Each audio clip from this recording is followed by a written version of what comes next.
UDF വളരെ പ്രതീക്ഷയോടു കൂടിയാണ് അധികാരത്തിൽ പ്രവേശിച്ചത്. പക്ഷേ തുടക്കത്തിൽ തന്നെ കല്ല് കടിച്ചു തുടങ്ങി. VD സതീശൻ ഡൽഹിയിൽ പോയി പ്രധാനമന്ത്രി നരേന്ദ്രമോദിജിയെ കാണുകയും സൗഹൃദം പങ്കിടുകയും ചെയ്തു. മാത്രവുമല്ല, ആഭ്യന്തരമന്ത്രി അമിത്ഷായെ അദ്ദേഹത്തിൻ്റെ ഭവനത്തിൽ തന്നെ പോയി കണ്ടു.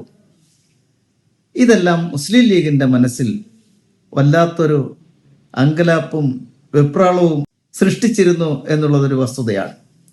കാരണം മുസ്ലിം ലീഗിൻ്റെ അനിഷേധ്യ നേതാവ് സാദിഖ് അലി ശിഹാബ് തങ്ങൾ പറഞ്ഞു, സതീശൻ്റെ ഇത്തരം പ്രവർത്തനങ്ങൾ ന്യൂനപക്ഷങ്ങളുടെ മനസ്സിൽ ഭീതി ജനിപ്പിക്കുന്നു എന്ന്.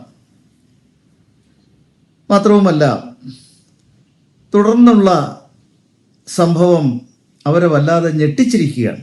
അതായത്, ഈ സന്ദർശനത്തിന് ശേഷമാണ് പിണറായി വിജയൻ്റെ വീട്ടിൽ ED വരികയും ഉഗ്രമായ റെയ്ഡ് നടക്കുകയും അവിടെ ED ഉദ്യോഗസ്ഥന്മാർക്കെതിരെ വളരെ മോശമായ തരത്തിലുള്ള ആക്രമണ പ്രവർത്തനങ്ങൾ നടക്കുകയും ഒക്കെ ചെയ്തു.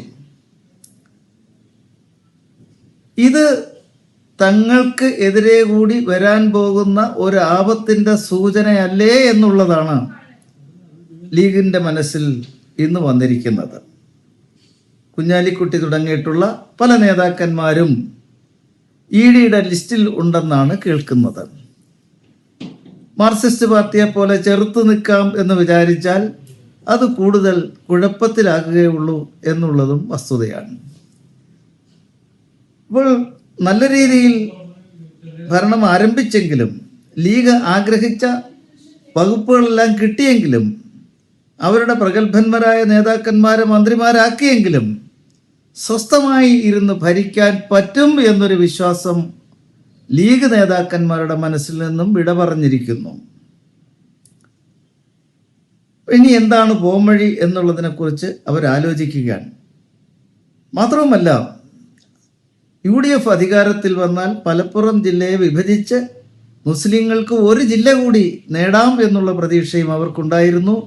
അതും നടക്കുമോ എന്നുള്ള കാര്യത്തിലും സംശയമാണ്. വഖഫിൻ്റെ കാര്യത്തിൽ അവർക്ക് അനുകൂലമായൊരു തീരുമാനമെടുത്തെങ്കിലും അത് തുടർന്നും ആ തരത്തിലുള്ള നടപടികൾ പ്രതീക്ഷിക്കാൻ പറ്റില്ല എന്നുള്ളതാണ് സ്ഥിതിവിശേഷം. പിന്നീട് കരണീയമായിട്ടുള്ളത് മുസ്ലിം ലീഗ് UDFനോട് വിട പറയുക എന്നുള്ളതാണ്.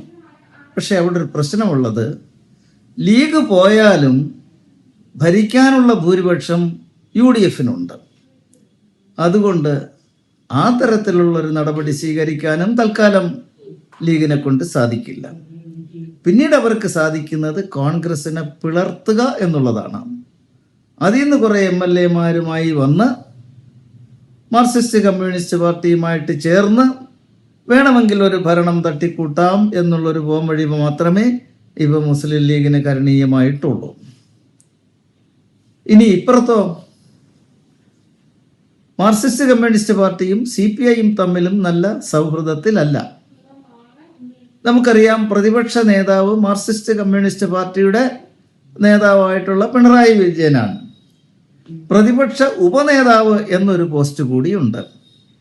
അത് തങ്ങൾക്ക് വേണം എന്നുള്ള ആവശ്യം CPI ഉന്നയിച്ചു. പക്ഷേ മാർക്സിസ്റ്റ് കമ്മ്യൂണിസ്റ്റ് പാർട്ടി അത് വിട്ടുകൊടുക്കാൻ തയ്യാറല്ല.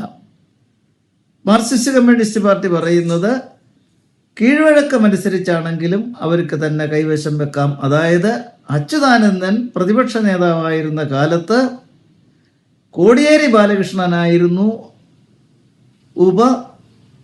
പ്രതിപക്ഷ നേതാവായി പ്രവർത്തിച്ചത്. പക്ഷേ CPI വിട്ടുകൊടുക്കാൻ തയ്യാറല്ല.